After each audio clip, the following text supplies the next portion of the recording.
In today's video, I'm going to teach you how to add a Xero intercompany account. If you manage more than one related company, an intercompany account lets you track money owed between entities cleanly without mixing it into customer or supplier balances. We'll set one up in just a few clicks, and I'll share tips so it's accurate from day one. Start by opening your Xero organization and look to the main menu bar. Open the accounting menu. This is your gateway to the general ledger, reporting, and the tools we need today.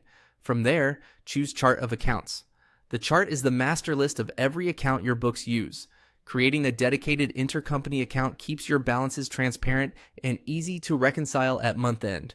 Next, select Add Account. This opens a blank account form where we'll define how the new account behaves. First, choose the account type. For amounts your company expects to receive from a related entity, pick a receivable type such as current asset. For amounts your company owes another entity, pick a payable type such as current liability. Choosing the correct type ensures the balance lands on the right section of your balance sheet and follows the appropriate posting rules. Enter a code. Codes are short, unique identifiers that make searching and reporting faster. If you already use number ranges like 1300s for receivables or 2100s for payables, place your intercompany code inside the right range to keep things consistent. Type a clear name. A good pattern is intercompany, counterparty.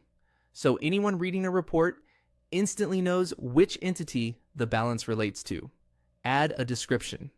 Use this space to explain the account's purpose. For example, to record short-term settlements with the related entity for shared expenses and recharges. Future you and your colleagues will thank you for the context. When you're happy with the details, click Save.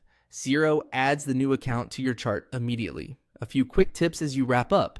Keep one receivable and one payable account per counterparty so you don't blur directions of movement. Align tax settings with your policy for intercompany journals and restrict user access if needed to reduce posting errors. Finally, mirror the setup in the other company so both sides use matching names and codes, making reconciliations effortless.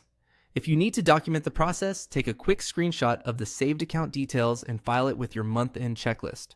For good governance, note the effective date in your work papers and reference this account in your intercompany agreement so auditors can follow the trail.